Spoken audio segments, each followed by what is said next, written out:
মোহতারাম হাজরিন, কোরআনে কারীমের যে আয়াত তেলাওয়াত করেছি, আল্লাহ পাক রব্বুল আলামিন তেলাওয়াতকৃত আয়াতের মধ্যে বলছেন,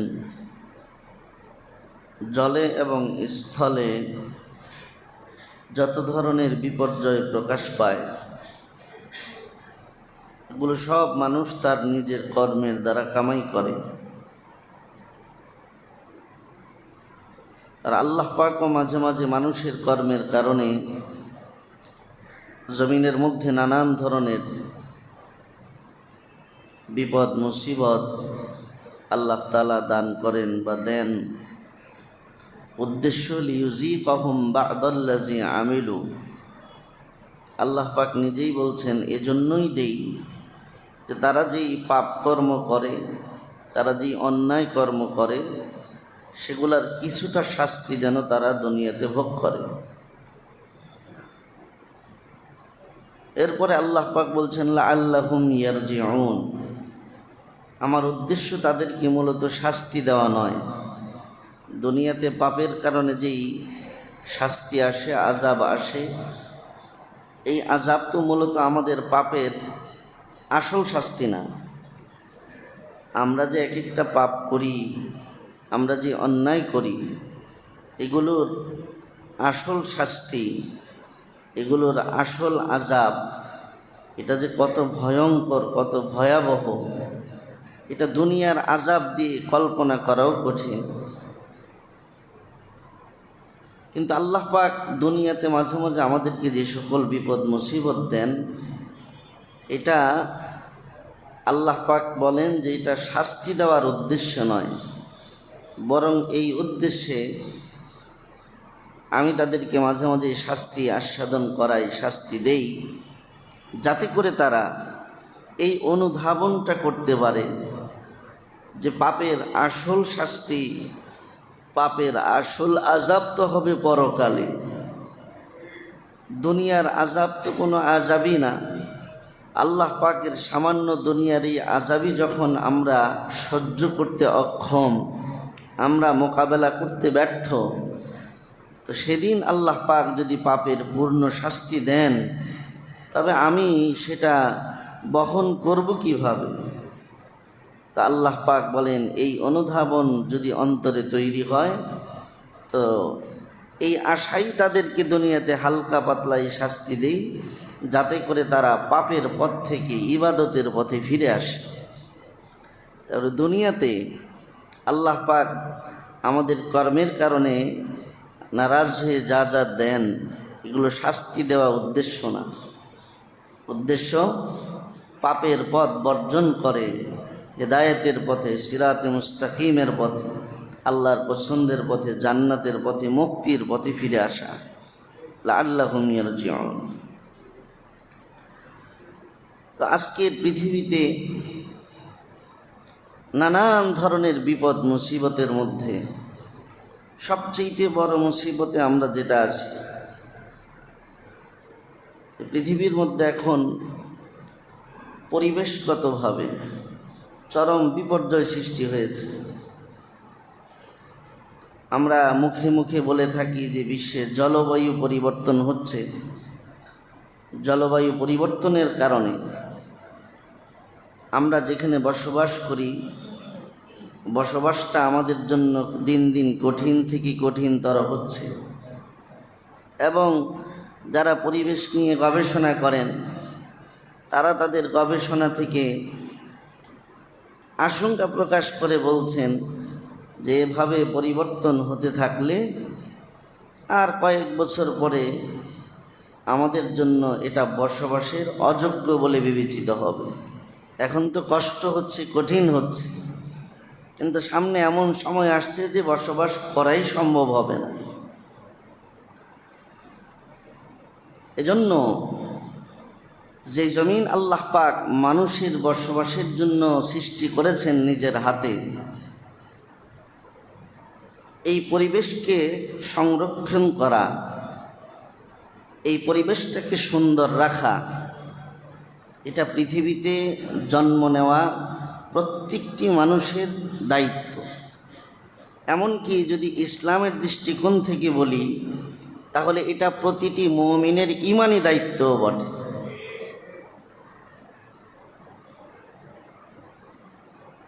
পরিবেশ বলতে আমরা যেটা বুঝি যে আল্লাহ তাআলা প্রাকৃতিক যে সম্পদ আমাদেরকে দিয়েছেন, এর মধ্যে পানি সম্পদ আছে, খনিজ সম্পদ আছে, আপনার বৃক্ষ তরুলতা এটাও একটা প্রাকৃতিক সম্পদ, পশু এগুলোও প্রাকৃতিক সম্পদের অন্তর্ভুক্ত। এই প্রাকৃতিক সব সম্পদের সমষ্টিকে আমি যদ্দূর জানি বলা হয় পরিবেশ। এটার সমষ্টিগত অবস্থার নাম হলো পরিবেশ। তার মানে মানুষ যেখানে বসবাস করবে সেটাকে বসবাসযোগ্য রাখার জন্য, সেই পরিবেশটাকে সুন্দর সংরক্ষিত রাখার জন্য প্রাকৃতিক সম্পদকে সংরক্ষণ করা এবং প্রাকৃতিক সম্পদের প্রতি যত্নবান হওয়া, এটা পৃথিবীতে যারা বসবাস করবে তাদের অন্যতম দায়িত্ব। যেই জিনিসগুলোর দ্বারা পরিবেশটা সুন্দর থাকে, এক কথায় পৃথিবীর স্বাভাবিক ভারসাম্যপূর্ণ অবস্থা বজায় থাকবে। এর মধ্যে আল্লাহ পাক নাম ধরে ধরে কিছু বিষয়ের কথা কোরআনে কারিমে অলরেডি বলেছেন, যে প্রাকৃতিক দুর্যোগ থেকে স্বাভাবিক জীবন পেতে চাইলে, পরিবেশটাকে বসবাসযোগ্য রাখতে চাইলে কোন কোন জিনিস সবচেয়ে বেশি গুরুত্বপূর্ণ ভূমিকা রাখে এবং কোন কোন জিনিসগুলো সংরক্ষিত রাখা আমাদের খুব প্রয়োজন। আল্লাহ তাআলা একদম কোট করে করে জিনিসগুলো কোরআনে কারিমে উল্লেখ করেছেন। যেমন আমরা আমাদের পরিবেশটাকে সুন্দর রাখতে চাইলে আমাদের প্রথম যেই জিনিসটা প্রাকৃতিক সম্পদ সবচেয়ে বেশি প্রয়োজন এবং এটাকে সংরক্ষিত রাখা সবচেয়ে বেশি প্রয়োজন, এর মধ্যে প্রথম হলো পানি। কারণ গত জুমায়ও আলোচনা করেছিলাম যে পানির অপর নাম আমরা বলি জীবন। পানি ছাড়া জীবন অচল। আল্লাহ তাআলা এই পানি নামক নেয়ামতের মধ্যে আমাদের জীবনের এমন এক অবিচ্ছেদ্য সম্পর্ক রেখে দিয়েছেন যে এটা ছাড়া আমাদের বেঁচে থাকা, আমাদের জীবন স্বাভাবিকভাবে পরিচালনা করা সম্ভব নয়। আল্লাহ কোরআনে বলেছেন, ওয়াজআলনা মিনাল মাই কুল্লা শাইইন হাই, আমি প্রত্যেকটি জিনিসকে এই পানি থেকে সৃষ্টি করেছি। বর্তমানে যারা উদ্ভিদ বিজ্ঞানী আছেন, যারা প্রাণী বিশেষজ্ঞ আছেন, তারাও গবেষণা করে এটাই বলেছেন যে এই উপাদান থেকে, সম্ভবত এটাকে ইংরেজিতে প্লাটিপ্লাজম মনে হয় বলা হয়, তাই না? প্লাটিপ্লাজম। এই প্লাটিপ্লাজম যেই উপাদান থেকে উদ্ভিদ এবং প্রাণী সৃষ্টি হচ্ছে, এই উপাদান প্লাটিপ্লাজম বলতে এমন একটা উপাদানকে বোঝায় যেই উপাদানের মধ্যে আর্দ্রতা রয়েছে, যেই উপাদানের মধ্যে পানি রয়েছে। তার মানে ১৫০০ বছর আগে আল্লাহ পাক রব্বুল আলামিন কোরআনে কারিমের মধ্যে যেই কথাটা বলে দিয়েছেন যে ওয়াজআলনা মিনাল মাই কুল্লা শাইইন হাই, যে আমি সব কিছু এই পানি থেকে সৃষ্টি করেছি। বিজ্ঞানীরা যুগের পর যুগ, বছরের পর বছর, শতকের পর শতক তারা গবেষণা করে ওই কোরআনের পুরাণ কথাটাকেই তারা বলার চেষ্টা করছে। তারা নাম দিয়েছে প্লাটিপ্লাজম, যার মধ্যে আর্দ্রতা আছে। কথাটা একটু ঘুরায় ফিরায় বলে, কিন্তু কথা আসল ওইটাই যেটা আল্লাহ পাক বলেছেন যে সব কিছুর সৃষ্টি কিসের থেকে? পানি থেকে। আমার ভাইয়েরা, তাই পানি এটা মানব জীবনের বেঁচে থাকবার জন্য, পরিবেশকে স্বাভাবিক রাখার জন্য গুরুত্বপূর্ণ এক উপাদান এবং নেয়ামত। তাই এটাকে ইসলাম সংরক্ষণ করার ব্যাপারে যথেষ্ট গুরুত্ব কোরআনের মধ্যে বলেন, হাদিসের মধ্যে বলেন তুলে ধরেছে। যেমন আল্লাহর নবীর হাদিসগুলো যদি পড়েন, আমার নবী কত সুন্দর করে বলেছেন পানির ব্যাপারে যে সাবধান, লা ইয়াবুলান্না আহাদুকুম ফিল মাইর রাকিদ, যে তোমরা কেউ যেন জমাট বেঁধে থাকা বা জমে থাকা পানির মধ্যে তোমরা কেউ যেন পেশাব পায়খানা না করো, সেখানে তোমরা মলমূত্র ত্যাগ করবা না। কারণ আবদ্ধ পানি, যেখানে পানি জমে থাকে আপনার সেটা স্বাভাবিকভাবে প্রবহমান নয়, প্রবাহিত হয় না। এমন জমে থাকা পানি, সেটা খালে হোক, বিলে হোক, পুকুরে হোক, কোনো গর্তের মধ্যে হোক, সেখানে নবী আলাইহিস সালাম পেশাব করতে, পায়খানা করতে, মলমূত্র ত্যাগ করতে বারণ করেছেন। কারণ সেখানে যদি মলমূত্র ত্যাগ করা হয় তাহলে সেখান থেকে নানান ধরনের রোগের উৎপত্তি হবে। বর্তমানে তো ডাক্তাররাও বলে যে পানিবাহিত নানা রোগে মানুষ এখন আক্রান্ত হয়, একজন থেকে আরেকজনের কাছে সেই রোগ যায়। যদিও ছোঁয়াচে রোগের ব্যাপারে ইসলামের কোনো বক্তব্য নাই, ডাক্তারদের কথাই বলছি যে পানিবাহিত রোগ, এ রোগে মানুষ নানাভাবে আক্রান্ত হচ্ছে। এই রোগ থেকে মানুষ যেন মুক্ত থাকতে পারে, তাই পানিটাকে দূষণমুক্ত রাখা জরুরি। তাই আল্লাহর নবী বলেছেন পানিতে পেশাব করবা না, যেখানে জমে থাকে ওইখানে পেশাব করবা না। এমনকি দেখেন আমরা যখন গ্লাসে পানি পান করি তখন আল্লাহর রাসূল কি বলেছেন? পানি পান করার সুন্নত তরিকা কি? 3 শ্বাসে পানিটা 3 বারে পানি পান করবে। কেন বলেছেন? কারণ একবারে যদি ঢকঢক ঢকঢক করে গিলতে থাকে তাহলে কার্বন ডাই অক্সাইড যেটা শরীর থেকে বের হচ্ছে সেটার দূষিত নিঃশ্বাসটাও পানির ভেতরে পড়বে। দূষিত নিঃশ্বাস পানির ভিতরে পড়ার কারণে সেই পানির মধ্যে দূষণ তৈরি হয়ে রোগবালাই হতে পারে। কারণ আমরা যে কার্বন ডাই অক্সাইড বের করি এটা তো কি শরীরের যত ক্ষতিকারক বিষয়গুলো আছে এগুলো বের হয় নিঃশ্বাসের সাথে। আল্লাহর রাসূল বলেছেন যে সাবধান, তোমরা পানি 3 নিঃশ্বাসে পান করবে, পানির মধ্যে তোমরা নিঃশ্বাস ছাড়বে না। আমরা অনেক সময় গরম জিনিস ফু দিয়ে খাই, গরম চা হোক, গরম পানি হোক, গরম খাবার হোক, মুখ দিয়ে ফু দেই। যদিও এটা আমাদের অজান্তেই হয়ে যায়, আমারও হয়, এটা আমাদের হয়ে যায়, কিন্তু নবী আলাইহিস সালামের দিক নির্দেশনা যে তোমরা কোনো খাবারের মধ্যে ফু দিবে না। কারণ এই ফুয়ের সাথেও কি আসে? দূষিত পদার্থ সেখানে পড়তে পারে, যেটা শরীরের জন্য ক্ষতির কারণ হতে পারে। তো ইসলাম এত সুন্দরভাবে পানিকে দূষণমুক্ত রাখার জন্য এত সুন্দরভাবে দিক নির্দেশনা দিয়েছে যে আমরা যদি এগুলো মানি তাহলে আমাদের পরিবেশটা আমরাই সুন্দর রাখতে পারব। আজকের পরিবেশের যে বিপর্যয় সেটা আল্লাহ পাক দেননি, সব খালি আল্লাহকে দোষ দিলে হবে না। আমাদের নিজেরা এই বিপর্যয় নিজের হাতে সৃষ্টি করেছি, আমরা নিজেরা সৃষ্টি করেছি। পরিবেশ বিপর্যস্ত করবার জন্য যত ধরনের আয়োজন সবই আমরা করি। আমরা পরিবেশবাদী সংগঠন আছে, এই আপনার জাতিসংঘের পক্ষ থেকে বিশ্ব পরিবেশ দিবসও আছে, কিন্তু এগুলো একটা ফর্মালিটি। বাস্তবিকভাবে পরিবেশকে সংরক্ষণ করার জন্য ইসলাম যে দিক নির্দেশনা দিয়েছে সেগুলো যদি আমরা নিজ নিজ জায়গা থেকে অনুসরণ করে চলতাম তাহলে প্রাকৃতিক বিপর্যয় এভাবে হতো না। 2 নম্বর, আল্লাহ পাক রব্বুল আলামিন কোরআনে কারীমের মধ্যে বলেছেন যে পরিবেশ নষ্ট হওয়ার জন্য, প্রাকৃতিক বিপর্যয় সৃষ্টি হওয়ার জন্য অন্যতম আরেকটা কারণ হলো আল্লাহ পাকের অন্যতম সৃষ্টি পাহাড় পর্বত, এগুলোর মধ্যে হস্তক্ষেপ করা। আল্লাহ কোরআনে বলে ওয়াজআলনাল জিবালা আওতাদা, আমি পাহাড় সমূহকে পৃথিবীর প্যারাক স্বরূপ সৃষ্টি করেছি। যদি এই পাহাড় নামক প্যারাক আমি পৃথিবীতে সৃষ্টি না করতাম তাহলে পৃথিবীর জমিন তার নিজস্ব জায়গায় স্থির থাকতে পারত না, টলমটল করত, ভূমিকম্পের ঝুঁকি বেড়ে যেত। এই পাহাড় থাকার কারণে জমিন স্থির থাকে। ভূমিকম্প অনেকটা রোধ করার পেছনে এই পাহাড় পর্বত ভূমিকা পালন করে।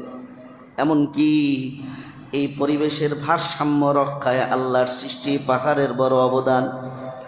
এ কারণে পাহাড় কাটতে আল্লাহর নবী বারণ করেছেন। আল্লাহর এই কুদরতের সৃষ্টি পাহাড়ের মধ্যে তোমরা হাত দিবা না।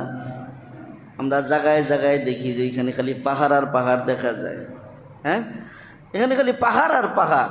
এগুলো কি এমনি সৃষ্টি করছেন? সুবহানাকা মা খালাকতা হাযা বাতিলা। আল্লাহ কোরআনে বলেছেন যে আমি আমার পবিত্রতার ঘোষণা দিয়ে বলছি আমি একটা সৃষ্টিও অনর্থক সৃষ্টি করি নাই। কোনো না কোনো প্রয়োজনে, যেখানে যেই পরিমাণ পাহাড় প্রয়োজন, যেখানে যেই পরিমাণ পাহাড়ের ভার প্রয়োজন, সেখানে সেই পরিমাণ পাহাড় আমি দিয়ে রেখেছি। এটা তো পৃথিবীর প্রয়োজনে, আমরা নষ্ট করতেছি। আল্লাহ তাআলা এই পৃথিবী তো নিজের হাতে বানিয়েছেন। পৃথিবীটাকে যেভাবে ভারসাম্যপূর্ণ রাখা যায়, আল্লাহ তো সেভাবেই নিখুঁত করে সৃষ্টি করেছেন। এই নিখুঁত সৃষ্টিকে ত্রুটিযুক্ত করতেছে কে? আমরা। আল্লাহর এই সৃষ্টি পাহাড়, এখন বিভিন্ন জায়গায় পাহাড় কর্তন চলছে। মধ্যপ্রাচ্যে যান, আরবের দেশগুলোতে যান, যেখানে আল্লাহ পাক পৃথিবীর ভারসাম্য রক্ষার জন্য পাহাড় তৈরি করে রেখেছেন, সেখানে পাহাড় কেটে কেটে রাস্তা তৈরি হচ্ছে, পাহাড় কেটে কেটে প্রাসাদ তৈরি হচ্ছে। আমাদের দেশেও পাহাড় কাটা হচ্ছে। এমনিতেই পাহাড় কম আমাদের দেশ, এখানেও পাহাড় কাটা হচ্ছে। এরা ইটা বানায়, এরাও শুনছি চুরি ঘুরা ঘুরা পাহাড়ের মাটি কাটে। অর্থাৎ চলছে। এ কারণে নবী আলাইহিস সালাম পাহাড় কর্তনকে কিয়ামতের আলামত বলেছেন। যখন দেখবা যে পাহাড় কেটে কেটে বড় বড় অট্টালিকা তৈরি হচ্ছে, তখন বুঝবা যে কিয়ামত ঘনে আসছে। কারণ পৃথিবীর ভারসাম্য নষ্ট হয়ে যাচ্ছে, পৃথিবী টিকে থাকতে পারবে না বেশি। এজন্য এই পৃথিবীটাকে সুন্দর রাখার জন্য, পরিবেশটাকে ভারসাম্যপূর্ণ রাখার জন্য আমাদের দ্বিতীয় দায়িত্ব আল্লাহ পাকের এই গুরুত্বপূর্ণ সৃষ্টি পাহাড় পর্বত যে অবস্থায় আল্লাহ তাআলা সৃষ্টি করেছেন ওই অবস্থায় রাখা।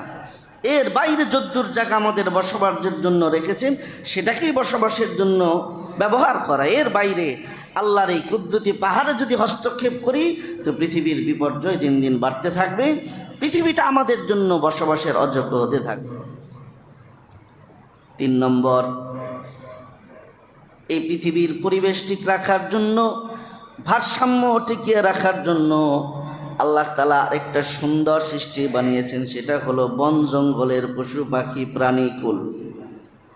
হ্যাঁ, এই প্রাণীকুল পশু পাখি, যদিও আমরা গরুর দাম দেই, ছাগলের দাম দেই, মুরগির দাম দেই, কিন্তু কাকের দাম দেই না। কাক দেখলে ঢিল মারি, এইটা এখানে আসছে কেন, ওর কাকা আওয়াজ ভালো লাগে না। সাপ দেখলেই আমরা বাড়ি দিয়ে মেরে ফেলতে চাই। তেলা পোকা দেখলে আমাদের হাত কুসকুস করতে থাকে যে এটা বাইরে কেমনে মারতে হবে। পিঁপড়া দেখলেই পা দিয়ে একটা ডলা দিতে মনে চায়, ও আমার ক্ষতি করুক বা না করুক। কিন্তু এটা বিশ্বাস রাখেন যে আল্লাহ পাক কোনো মাখলুককে যেহেতু অনর্থক সৃষ্টি করেন নাই, সেজন্য এই পিঁপড়া বলেন, তেলা পোকা বলেন, ওরা যতক্ষণ পর্যন্ত আমার ক্ষতির কারণ না হবে, ততক্ষণ পর্যন্ত ওদেরকে খুঁজে খুঁজে মারা এটা আমাদের জন্য উচিত না। কথা বুঝে আসছে? মারা জায়েজ আছে, কিন্তু কখন? যখন এটা আমার ক্ষতির কারণ হবে, সেটার দ্বারা আমার ক্ষতি সাধিত হবে আমি নিশ্চিত, তখন সেটা মারবেন। তার আগ পর্যন্ত তার অবস্থায় সে যদি আমার ক্ষতি না করে নিজের মতো নিজে চলে, সেটাকে মারা উচিত না। কারণ বিষাক্ত প্রাণী দেখলেই আমরা মেরে ফেলি, কিন্তু এই বিষাক্ত প্রাণী এটা আমাদের পৃথিবীকে বসবাসযোগ্য করে রাখার জন্য কত বড় অবদান রাখছে। আপনার যদি প্রাণী, আপনার বিশেষজ্ঞ যারা আছেন, যারা এগুলো নিয়ে গবেষণা করেন, তাদের কথাই যদি ধরেন, তো তারাই তো এই কথা বলে যে পৃথিবীতে আমাদের যে কার্বন ডাই অক্সাইড সহ যত দূষিত পদার্থের কারণে জমিনে যত বিষ তৈরি হচ্ছে, ওরা সেগুলো টেনে নিয়ে নিয়ে নিজের মধ্যে বিষ টেনে নিয়ে আমাদের জন্য পরিবেশটাকে সুন্দর করে রাখতেছে। তো তারাও তো আমাদের জন্য উপকারী। পরিবেশ ঠিক রাখার জন্য, পরিবেশের ভারসাম্য রাখার জন্য তারাও বড় অবদান রাখছে।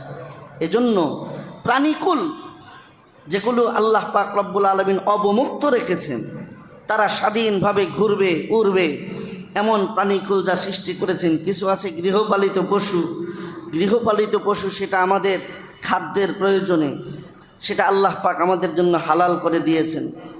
কিন্তু যেগুলো অবমুক্ত রাখা হয়েছে, যেগুলো স্বাধীনভাবে আকাশে বাতাসে এ গাছ থেকে ও গাছে, এক ডাল থেকে আরেক ডালে ঘুরে বেড়ায়, সেগুলোকে ধরে ধরে নিধন করা, সেগুলোকে হত্যা করা, এটা জমিনের মধ্যে বিপর্যয় ডেকে আনার অন্যতম কারণ।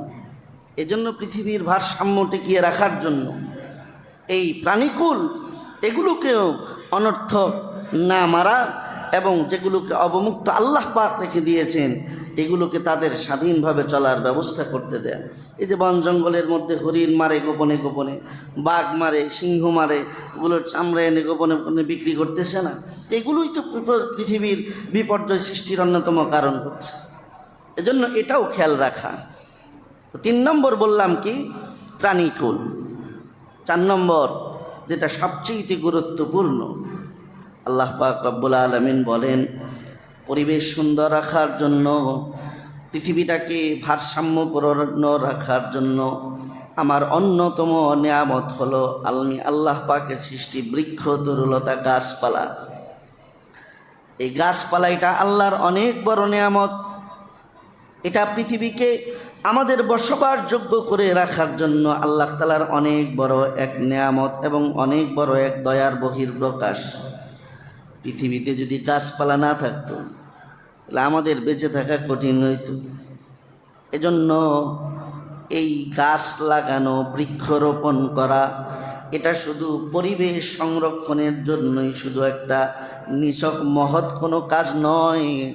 ইসলাম এটাকে একটা স্বতন্ত্র ইবাদতের মর্যাদা দান করেছে। সুবহানাল্লাহ।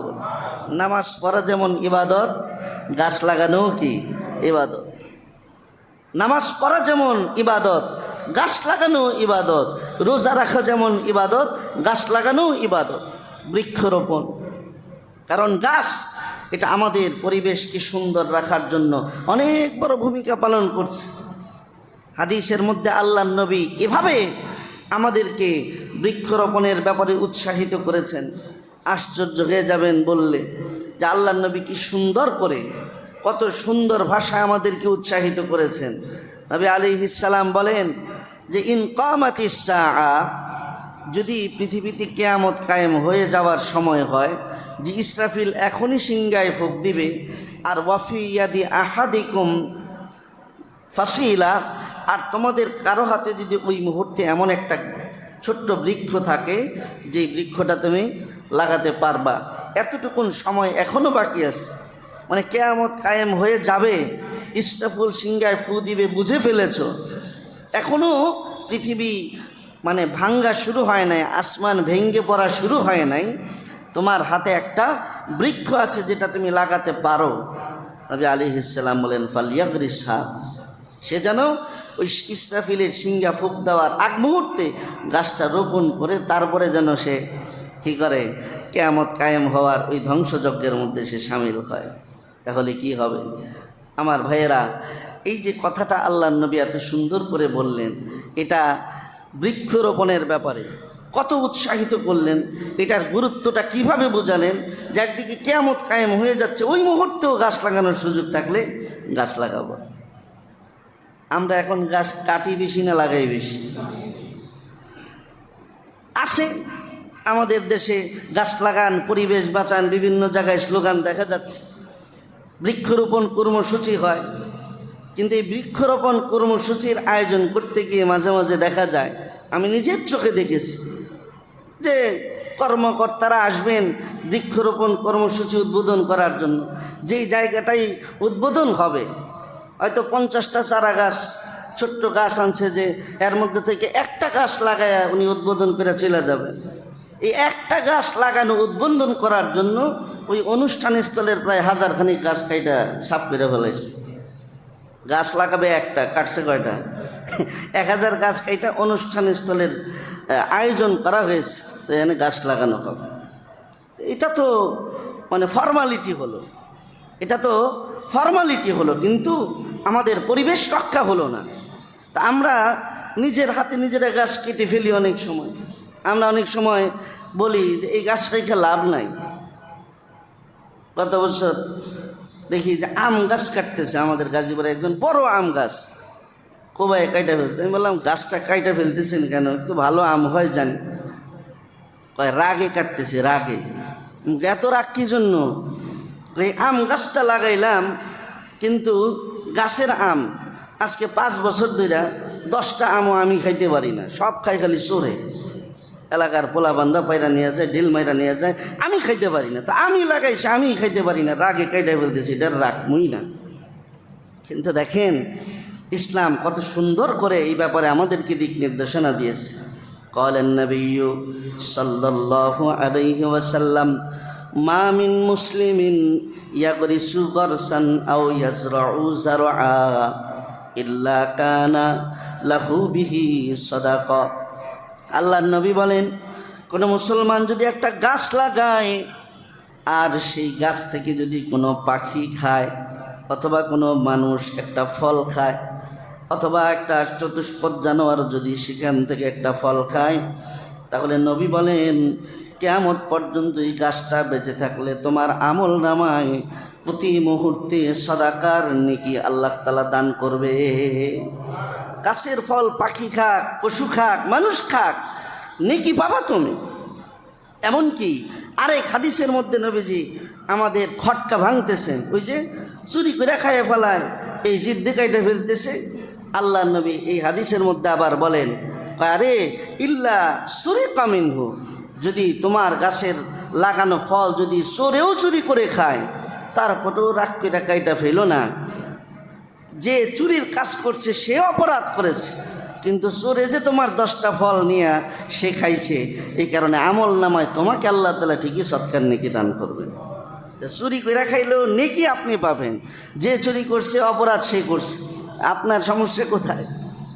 এজন্য নবী আলাইহিস সালাম গাছ কাটার ব্যাপারে নয়, গাছ লাগানোর ব্যাপারে উদ্বুদ্ধ করেছেন।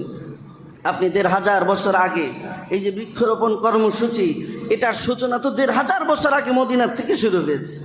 আল্লাহর নবী নিজের হাতে শত শত গাছ লাগিয়েছেন। সাহাবীদেরকে উদ্বুদ্ধ করেছেন যে তোমরা প্রত্যেক একটা একটা করে বললে গাছ লাগাও। হযরত সালমান ফারসি রাদিয়াল্লাহু আনহু, তিনি তো গোলাম ছিলেন, এক ইহুদি মালিকের গোলাম। হযরত সালমান ফারসিকে আল্লাহর নবী চাইলেন যে তাকে মুক্ত করবেন, তো ইহুদি মালিকের কাছে গেছেন।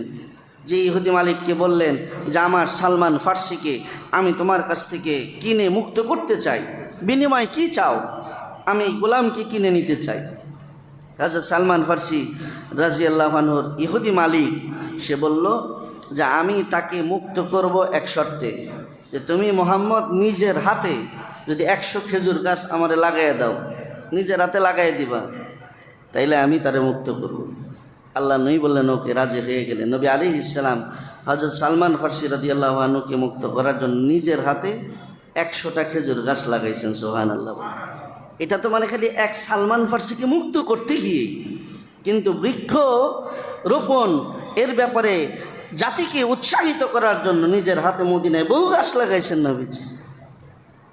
আজকে যারা পরিবেশবাদী বলে নিজেদেরকে দাবি করে, এই টকশোর মধ্যে পরিবেশ নিয়ে আলোচনা করে, আমার জানা নাই যে তারা কয়টা গাছ নিজের হাতে লাগাইছে। এজন্য আল্লাহর নবীর চাইতে শ্রেষ্ঠ পরিবেশবাদী এ পৃথিবীর জমিনে কেউ নাই। আমার নবী 1500 বছর আগে উৎসাহিত করে গেছে। এজন্য পৃথিবীর ভারসাম্য টিকিয়ে রাখার জন্য, যে এখন আমাদের দেশে যে তাপদাহ, আল্লাহ পাক রহমতের বৃষ্টি গতকালকে দিয়েছেন মেহেরবানি করে, কিন্তু তাপ যে কমবে এমনটা আবহাওয়াবিদ যারা তারাও বলেন না, বলছে মে মাসে গরম বেড়েই চলবে, এটা বৈশাখ মাস। কিন্তু আগে তো এত গরম ছিল না। এখন মরুভূমির গরম আমরা বাংলাদেশে পাই। আগে শুনতাম মরুর দেশে অনেক গরম, আর এখন মরুর দেশের লোকেরা কয় বাংলাদেশ থেকে পালায়া যায়, এখানে বেশি গরম। হ্যাঁ, এই যে মরুর গরম এখানে কেন? কারণ আমরা পরিবেশ নিজের হাতে নিজেরা নষ্ট করে এটাকে বসবাসের অযোগ্য করছি। এজন্য এই মুহূর্তে এই জিনিসগুলো আমাদের জানা, আমল করা বেশি প্রয়োজন, যে আমরা কি করলে পরিবেশটাকে কিছুটা ভারসাম্যপূর্ণ রাখতে পারবো, আমরা কি করলে আমাদের পৃথিবীটাকে বসবাসের যোগ্য বানাতে পারবো, তাপদাহ থেকে আমরা কিছুটা হলেও পরিবেশটাকে শান্ত করতে পারবো। যেহেতু ইসলামের দিক নির্দেশনা আছে, তাই এগুলো আমাদের জানা দরকার।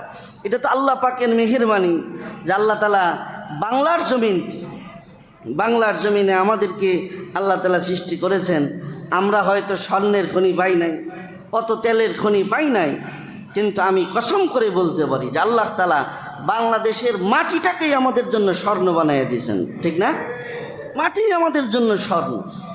হ্যাঁ, কারণ এই মাটির মধ্যে যা লাগাবেন তাই হয়, যা লাগাবেন তাই হয়। একটা আম খেয়েছেন, আম খেয়ে আমের গুটি ফালাইয়া দিয়েছেন জানালার চিপা দিয়ে পিছনে, আপনি ওই আমের গুটি এটা বাইসে আছে, ওইটা কই পড়ছে, ওইটা কী অবস্থায় আছে, কোনো খোঁজ খবরও নিলেন না। এক সপ্তাহ পরে যায় দেখবেন এখান থেকে গাছ উঠছে, ঠিক না? আর আপনি মধ্যপ্রাচ্যে যান, আমি যদ্দূর জানি যে মধ্যপ্রাচ্যে এই মরুর দেশে রাস্তার মাঝখানে যে খেজুরের বাগান লাগায়, এই খেজুরের বাগান তৈরি করতে গিয়ে একটা খেজুর গাছ টিকিয়ে রাখার জন্য, একটা খেজুর গাছকে বাঁচিয়ে রাখার জন্য 30,000 রিয়াল পর্যন্ত সরকারিভাবে খরচ করা লাগে, একটা খেজুর গাছ বাঁচায় রাখার জন্য। আল্লাহ তাআলা আমাদের উপর এটা কত দয়া করছেন যে আমরা যেই গাছ লাগাই 3 টাকাও খরচ হয় না। হ্যাঁ, আমরা লাগাই, আল্লাহ পাক এটারে করে দেন। তবে এটা আবার মনে করেন না যে এটা খালি মাটির গুণ, আসলে এটা দেন কে? আওয়াজ করে বলেন কে? আল্লাহ পাক দেন। আল্লাহ কোরআনে বলেন, মা কানা লাকুম আন তুমবিতু শাজারাহা ইলাহুম মা আল্লাহ বাল হুম কওমুন ইয়াদিলুন। তোমরা মনে করো না যে ওই কৃষি অফিসার তোমাদেরকে সার বানিয়ে দিস, কেমনে গাছ লাগাইতে হবে পরামর্শ দিয়ে দিছে, তোমরা ওইভাবে করছো তাই গাছ হয়ে গেছে। এগুলো তোমাদের নিজের কোনো ক্রেডিট না, যোগ্যতা না। যদি তোমাদের নিজের ক্রেডিট যোগ্যতা হয় তাহলে যাও মরুভূমির মধ্যে যায়, পাহাড়ের মধ্যে যায় লাগাও দেখি। মরুভূমির মধ্যে ধান চাষ করলে কৃষি অফিসার ধান চাষের ব্যবস্থা করতে পারবে? আওয়াজ করে বলেন পারবে? এটা কৃষি অফিসারের ক্রেডিট না, এটা কৃষিবিদ, কৃষি বিজ্ঞানের ক্রেডিট না, এটা আল্লাহ পাকের মেহেরবান যে এখানে আল্লাহ তাআলা দয়া করছেন তাই হইতেছে। এই চেষ্টাটা যদি মরুর দেশে যে মরুভূমির বালির মধ্যে করি, বছর পার করলেও কাজ হবে না। ওইখানে আম গাছ লাগায় আম গাছ বাঁচাইতেই পারবেন না, আর এখানে অটোমেটিক হচ্ছে। আল্লাহ বলে, তোমরা তো আমের বিচি ফেলে দাও, তোমরা তো ধানের বিচি ফেলে দাও, কিন্তু এরপরে বাকি কাজটা তো আমি করি। ইন্নাল্লাহা ফালিকুল হাব্বি ওয়ান নাওয়া ইখরিজুল হাইয়া মিনাল মাইয়িতি ওয়া ইখরিজুল মাইয়িতা মিনাল হাই। আল্লাহ তাআলা একটা গাছ যে ছোট থেকে বড় হয় সেটার বিস্তারিত বিবরণ দেয়। যখন তোমরা একটা আমের বিচি ফেলে দাও, সেই আমের বিচির মধ্যে কোনো ফাঁক ফোকর থাকে না। এত শক্ত আমের বিচি, দাঁত দিয়ে অনেকে কামড়ায় ভাঙতেও পারো না পাকা আমের বিচি। কিন্তু আল্লাহ তাআলা বলেন, জমিনের মধ্যে ফেলার সাথে সাথেই 1-2 দিন পরেই সেই শক্ত আমের আটির ভিতর থেকে বিদীর্ণ হয়ে ছোট্ট চারা অঙ্কুরিত হয়। ইন্নাল্লাহা ফালিকুল হাব্বি ওয়ান নাওয়া, এই যে আমের শক্ত আটির মাঝখান থেকে ছোট্ট চারা অঙ্কুরিত হয়, এটাকেও ফাটায় দেয় নাই। আমি আল্লাহ পাক আমার নিজের কুদরতি হাতে আমের আটির মধ্যে 2টা ভাগ করে সেখান থেকে আমি নিজে চারা উৎপন্ন করে দেই। সুবহানাল্লাহ। এরপরে সেটাকে বাঁচিয়ে রাখার জন্য যে পরিমাণ তাপ দরকার, যে পরিমাণ পানি দরকার, সেটা আমি নিজে সেটার পরিচর্যা করি। এরপরে আমি আল্লাহ তাআলা সেটা নিজে ফলে ফুলে ভরিয়ে তোমাদের সামনে আমি খাওয়ার জন্য পেশ করি। সুবহানাল্লাহ। তাহলে এটা আল্লাহর দয়া যে আল্লাহ তাআলা আমাদের দেশটাকে এভাবে সুন্দর করে রেখেছেন। যেহেতু আমাদের এখানে লাগালেই হয়, এজন্য এই প্রচণ্ড গরমের তাপদাহ থেকে কিছুটা স্বস্তি পাওয়ার জন্য আমি বলবো, ইসলামের দিক নির্দেশনা অনুযায়ী বৃক্ষরোপণের ব্যাপারে আমাদের আরও বেশি মনোযোগী হওয়া দরকার। আমরা গাছ লাগাবো, বাড়ির ছাদে থাকলে বাড়ির ছাদে ছোট্ট বনায়ন কর্মসূচি আমরা নেই। আলহামদুলিল্লাহ এখন ঢাকার অনেক ছাদের মধ্যে এই গাছপালা লাগানোর ব্যবস্থা হয়েছে। এটাকে আরও বাড়ানো দরকার। এটাকে শুধু আমাদের একটা মনের প্রশান্তি মনে করে নয়, ইবাদত মনে করে করা দরকার। কারণ নবী আলাইহিস সালামের সুন্নাত এটা গাছ লাগানো। এজন্য এই আমলটাও আমাদের জিন্দেগিতে আনবো এবং এই গাছ কাটা এটাকে আমরা মহা অপরাধ বলে বিবেচনা করব।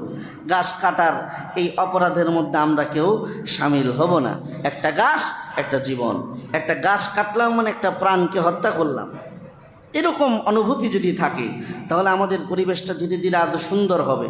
আমাদের বসবাসটা আল্লাহ পাক আরও সুন্দর আমাদের জন্য করবেন ইসলামের এই দিক নির্দেশনাগুলো যদি আমরা মেনে চলতে থাকি। তাহলে এই 4টা কথা বললাম, এই 4টা কথার ফিনিশিংয়ে আল্লাহ পাক রব্বুল আলামিন শেষমেশ যেটা বলছেন যে আমি ফল দিই, আমি গাছ তৈরি করি, আমি সব কিছু করে দেই, কিন্তু এরপরে আমি আল্লাহ পাক তোমাদের কর্মের উপর ভিত্তি করে কখনো সাজানো ফল, সাজানো বাগানকে আমি আল্লাহ তাআলা ধ্বংস করে দিই। হ্যাঁ, এই যে বন্যা হয়ে অনেক সময় গাছ ডুবে যায়, আবার বলি না যে বাম্পার ফলন হয়েছে, বাম্পার ফলন কি আমরা করছি না আল্লাহ করছেন? আল্লাহ এটা কোরআনে বলে, আফারাআইতুম মা তাহরুসুন আনতুম তাজরাউনাহু আম নাহনুজ জারিউন। তোমরা কও যে এই বছর খুব বাম্পার ফলন হয়েছে, বাম্পার ফলন কি তোমরা করো? আল্লাহ বলে না, আম নাহনুজ জারিউন, এই বাম্পার ফলন আমি আল্লাহ তাআলা করি। সুবহানাল্লাহ। তবে বাম্পার ফলন হওয়া না হওয়া এটা নির্ভর করে আমাদের আমলের উপরে। আল্লাহ তাআলা বলেন, আমি যখন কোনো জাতির কর্মের উপরে অসন্তুষ্ট হই তো সাজানো বাগানকেও এক রাতে আমি ধ্বংস করে দিতে পারি। শিলা বৃষ্টি দিয়া 2 মাসের মেহনত আল্লাহ তাআলা নষ্ট করে দেয়। বন্যা দিয়া 2 মাস ধরে পরিচর্যা করা ফসলাদি আল্লাহ তাআলা ধ্বংস করে দেয়। হঠাৎ করে আল্লাহ তাআলা আসমান থেকে প্রচণ্ড রকম বৃষ্টি দিয়া ফসলাদি নষ্ট করে দেয়। হঠাৎ করে বৃষ্টি বন্ধ করে দিয়ে আল্লাহ তাআলা জমিনের ফসলাদিকে পুড়ায় দেয়। এগুলো আমাদের কর্মের কারণ। এই জন্য যা যা করা দরকার পরিবেশ ঠিক রাখার জন্য সেটা করব, পাশাপাশি সর্বশেষ ফলাফল ভোগ করার জন্য আমাদের কর্ম ভালো করতে হবে, মন্দ কর্ম ছাড়তে হবে, ভালো কর্ম করতে হবে। এটা আমাদের সমাজে এখন সবচেয়ে বেশি প্রয়োজন, যে মন্দ কাজ আমরা যেই পরিমাণে করি, ভালো কাজ সেই পার্সেন্টেজ হিসাব করলে 100 ভাগের 10 ভাগও করি না। পাপের চাইতে আমাদের ভালো কাজের চাইতে মন্দ কাজ আমাদের উপরে বেশি। এজন্য আল্লাহ তাআলা আমাদেরকে নানান ধরনের আযাব গজব দেন। আমার ভাই, এজন্য প্রত্যেকেই এ কথা মনে করা যে আমার কারণেই জমিনে বিপর্যয় আসছে, এই জন্য আমার সংশোধন হইতে হবে। আমার পাপের কারণেই আল্লাহ তাআলা আযাব দেন, এই জন্য আমার সংশোধন হওয়া দরকার। এই অনুভূতি প্রত্যেকের দিলে তৈরি করি এবং পাপ মুক্ত জীবন করি, জীবন বর্জন করে আল্লাহ তাআলার ইবাদত বন্দিগির জিন্দেগি আমরা গড়ার চেষ্টা করি। নামাজগুলো সঠিকভাবে আদায় করি। ঘরের মধ্যে যে নাফরমানির সয়লাব, এখন ঘর থেকে অশ্লীলতা, বেহায়াপনা, অপরাধকে বন্ধ করে ইবাদত বন্দিগির পরিবেশ ঘরের মধ্যে বাড়ানোর চেষ্টা করি। আমাদের ঘরগুলোতে আর কোনো পাপ থাকুক আর না থাকুক, একটা পাপ তো আমাদের ঘরে ঘরে আসেই। সেটা কি পাপ বলেন তো? ফজরের নামাজের সময় শতকরা 95% মানুষ ঘুমায়ে থাকে, ঠিক না? হ্যাঁ, আল্লাহর রহমত বন্ধ করার জন্য, আল্লাহ পাকের বরকতের দরজা বন্ধ হওয়ার জন্য, স্বামী স্ত্রী তথা পরিবারের সদস্যদের মধ্যে অমিল অশান্তি সৃষ্টি হওয়ার জন্য মূল কারণ নবী বলেছেন কি? ফজরের নামাজ না পড়া। যেই ঘরে ফজরের নামাজ হয় না, নবী বলেন ওই ঘরে শান্তি আসবে না, ওই ঘরে স্বামী স্ত্রীর মধ্যে মিল মহব্বত হবে না, ওই ঘরে মাঝে মাঝেই সন্তানের সাথে বাবা মার ঝগড়া লাগবে, মনোমালিন্য তৈরি হবে, ওই ঘরে বরকত হবে না, ওই ঘরে রহমত হবে না, ওই ঘরে দিন দিন আল্লাহ তাআলার নারাজি, আল্লাহ তাআলার আযাব বাড়তে থাকবে। তো অভাব অনটন থাকতেও তো আমাদের নাই। অনেকের ব্যাংকে কোটি টাকা আছে, কিন্তু জিজ্ঞেস করলে এমন গলা শুকায়, মনে হয় যেন রিক্সাওয়ালার হালতে উনি আসেন। রিক্সাওয়ালাও তো মাঝে মাঝে এমন সুন্দর করে বলে যে আলহামদুলিল্লাহ, আল্লাহ অনেক ভালো রাখছে, কিন্তু 10 তলা বাড়ির মালিক, কোটি কোটি টাকার মালিক, তার কাছে যখন দিনই কোনো কাজের জন্য অনুদান চাওয়া হয়, তখন তার গলা শুকানি দেখলে বোঝা যায় যে বেচারা রিক্সাওয়ালার চাইতে খারাপ হালতে আছে। এটা আসলে এই যে মনোভাব থাকতেও নাই, থাকতেও নাই, আসে তারপরেও আমি বলি নাই, অভাবে আছি, সমস্যায় আছি। এটা একটা শাস্তি। ফজরের নামাজ না পড়ে এটা অন্যতম কারণ। এজন্য অল্পতেই বরকত। হ্যাঁ, রিক্সাওয়ালার মুখেও যখন হাসি ফুটে, তা আমার মুখে ফুটবে না কেন? এটা আল্লাহ পাক ফুটাবেন আমার কর্মের উপর ভিত্তি করে। এজন্য ফজরের নামাজের আমলটা আমরা মুসলমান ঘরে ঘরে চালু করি। এটা সাধারণ কোনো আমল না, এটা ফরজ। এটা সারাদিনের দিনটা আমার কিভাবে যাবে সেটা নির্ধারিত হবে ফজরের নামাজের দ্বারা। একটা আমলের কথা বললাম, আরও হাজারো পাপ আছে, এগুলো আমরা বাদ দিব, আমলের পরিবেশ আমরা করব। আল্লাহ তাআলা কথাগুলো যা বললাম আমল করার তৌফিক দান করেন, আমিন। ওয়া আখিরু দাওয়ানা আলহামদুলিল্লাহি রাব্বিল আলামিন।